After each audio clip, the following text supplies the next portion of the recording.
Welcome back to Attacking Third, brought to you by CarMax. The way car buying should be.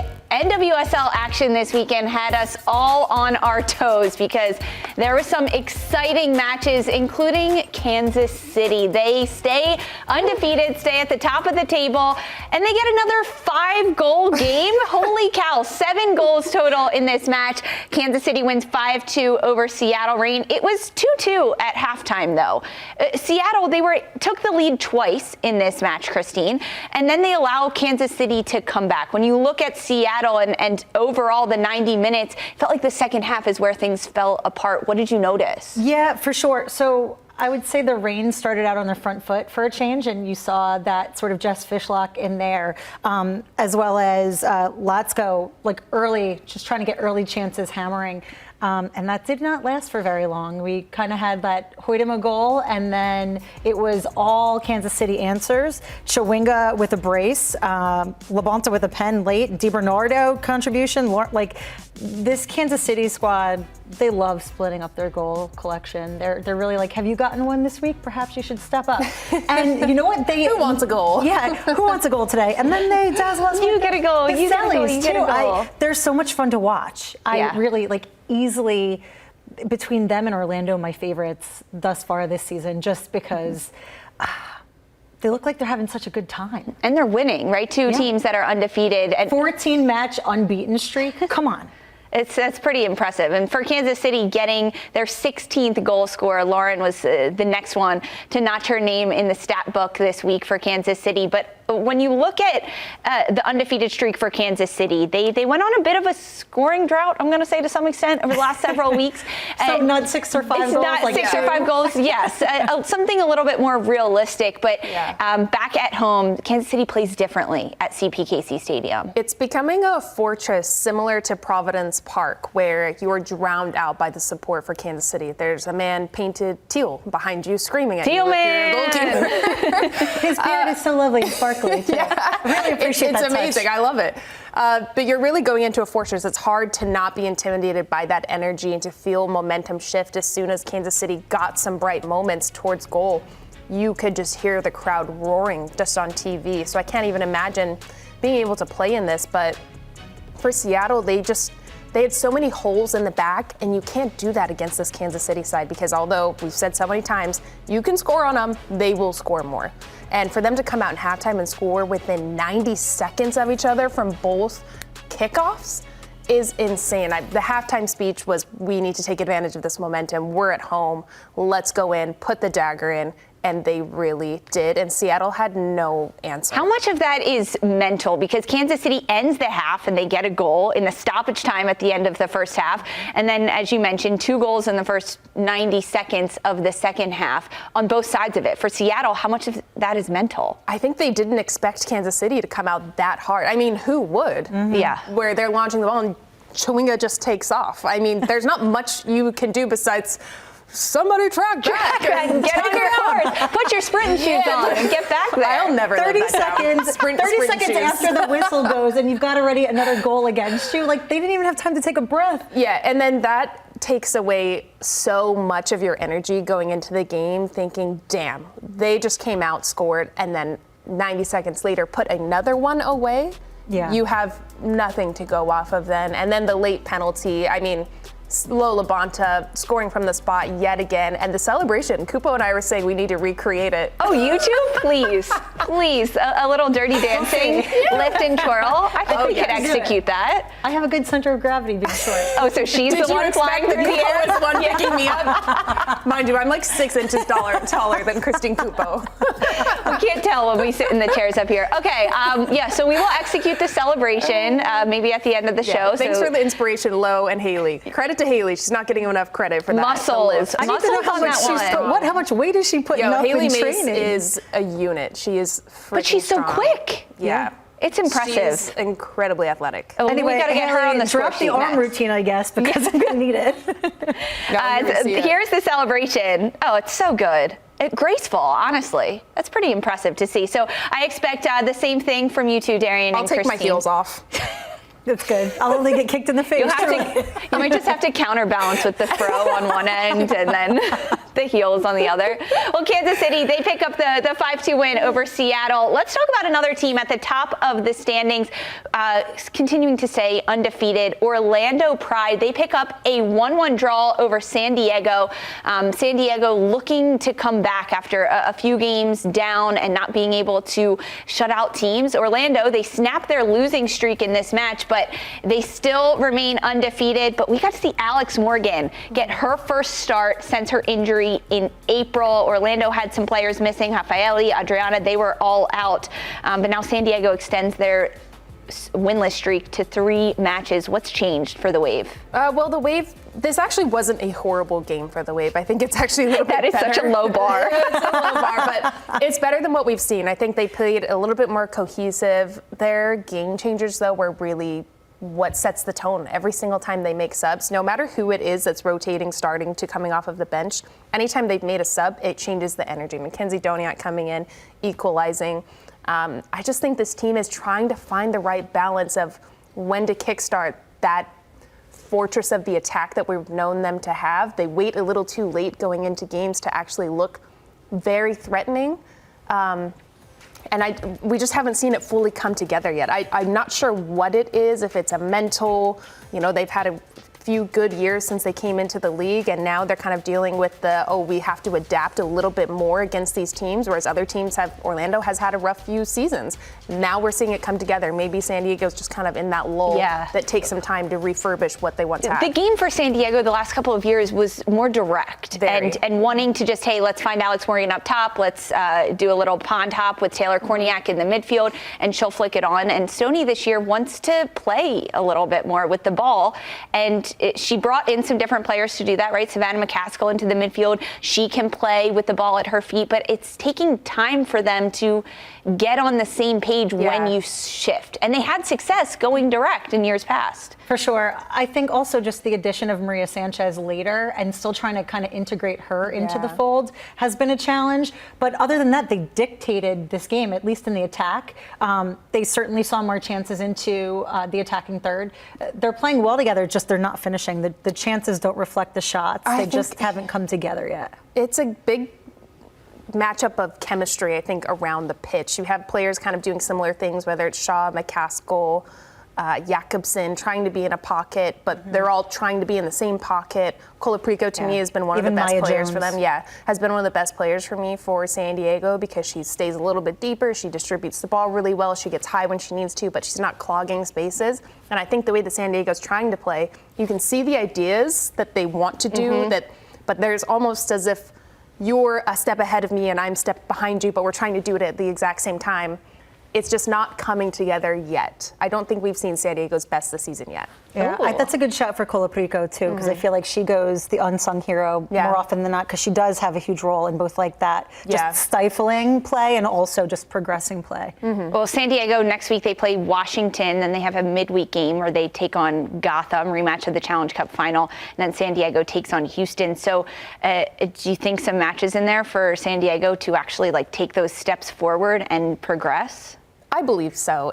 It's just going to be building those partnerships that make sense when you're trying to break teams down. Orlando's going to give you something completely different than Washington Spirit are in their defense. So you're going to have to ask your players that are in the attack or trying to get up, whether it's your outside backs or your wingers and your 10s, trying to combine with each other. What do these rotations look like? What's the timing like? Let's all get on the same page so we can score some goals. And there's enough talent there at San Diego, for sure, to actually make those things happen. I want to talk on the other side of it, though. For Orlando Pride, this snaps their 8-match winning streak. They stay undefeated, but this is only the second match of the season where Orlando has gone up and then dropped points after taking a lead. At what point in the game did Orlando fall off, or kind of what do you think was the catalyst for this match? When Banda came out, Banda. No, the energy shifted. You don't have to be as defensive-minded when Banda isn't on the field. That's just a fact. You don't have to sit back so much. You're not worried about her sneaking behind the lines or just dribbling past you with her technical prowess. It just changes the game. So I think San Diego took that again, and again, their game changers came in and just made the world of a difference. And I don't think Orlando was prepared to deal with that resurgence of energy that was suddenly coming back at them because there wasn't the same depth of threat up top for Orlando. Yeah, I think they're not used to sort of tangoing that way. They've kind of been dominant, and they don't have to worry so much. But even Banda coming on to assist Julie Doyle, and that was like a beautiful assist, okay? She just was ready, a volley. Hell of a finish. Yeah. Falling so down. good. Yeah.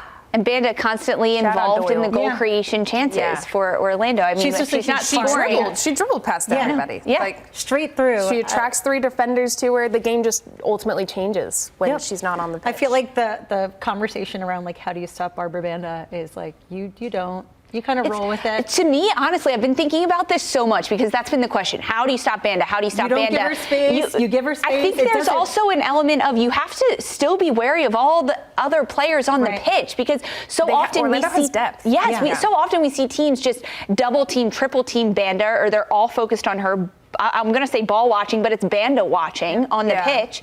And then other goals happen like this. Like Julie Doyle, incredible job to create the space for herself and utilizing the defense being attracted to Banda ultimately. That's such a champagne problem for everyone except for Orlando to be like, oh, you're busy watching her. We still have another 10 goal scorers potentially on the field at any given time. They really do. I just think she attracts so much attention that that's good. When she's not there, teams are a little more evened out defensively against Orlando's attack.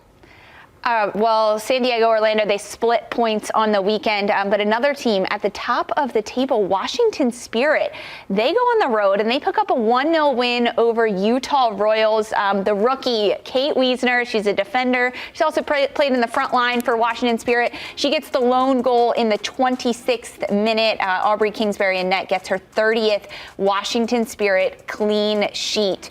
Washington pick up the win, but Utah, they looked pretty good. Well, Utah didn't look bad. They didn't look bad. It was much more of an even game than I anticipated, quite frankly, because Washington's attack has just been so stellar. And they had opportunities where they actually could have put away more. Some just squaring a ball across the 18 or near the 6 could have put them up at certain points. But Utah really, they were attacking. They were putting good crosses into the box. I thought Paige Monahan and Allie Sentnor had really good matches. They were the most 2 dangerous-looking players on Utah. When they were on the ball, good things were happening. It's still just Utah's lack of overall identity to me that isn't set yet. We still haven't seen it.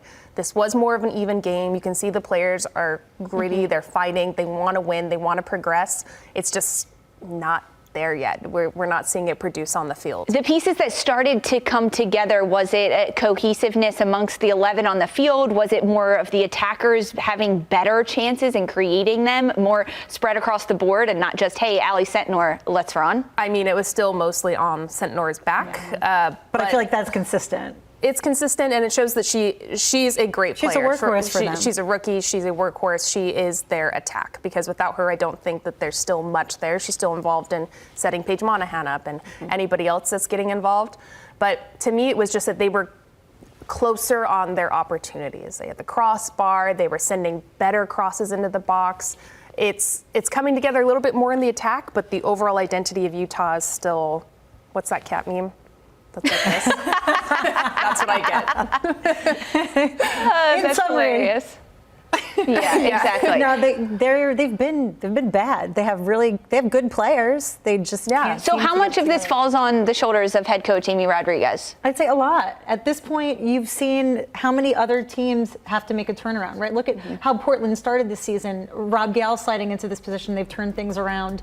I think there's been adequate time now where you can't argue we haven't had time to train properly, which has been like obviously a chief reason for many of the other sides earlier on.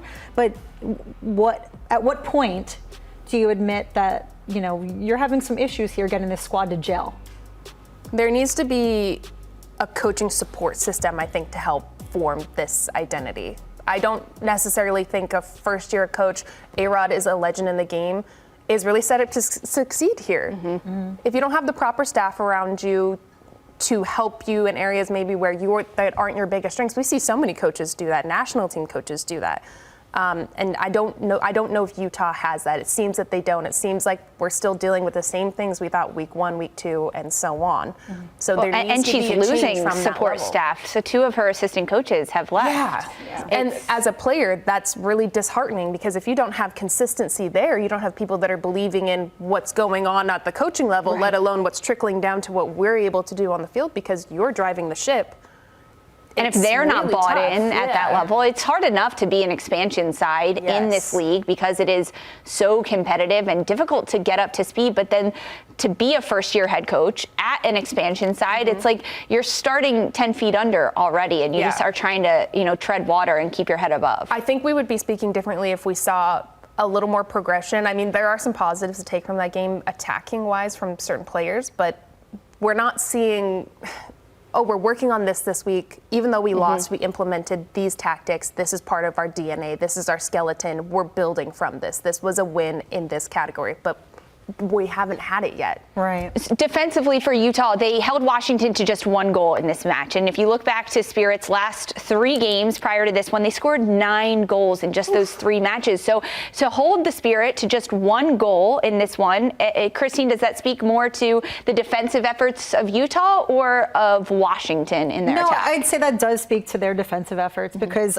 I'd say that Tejada had a pretty decent match. Obviously hot in goal, she had some great saves, and then maybe Burns in that back line that did a really, really good job of shutting things down because we know that the Spirit have the attacking power. They can pretty much dismantle just about anybody. So yeah, it is a testament to sort of their efforts on that side. But again, it's like playing separate matches, right? The attack is playing a different game than the defense is playing, and it just doesn't seem like it's coming together. Hopefully they can all get on a page, the same page. If you look at, if we're just looking at expansion side, right? Yeah. And you look at the growth that Bay have had this season, and you see some of the tinkering that Albertine has done. We've seen the intentionality of the tinkering. Right, and you see the progression, and you see sort of some indicator of this team is adapting, and they're getting together, and we can see an evolution happening, even in the amount of time that they've had. And you look at Utah, you haven't seen any, I think, of those key indicators there yet. And I think that's more worrying. Well, time will tell for Amy Rodriguez and this Utah Royals side as they hopefully continue to pick up points and just focus on things on the pitch. That was the top half of the NWSL table.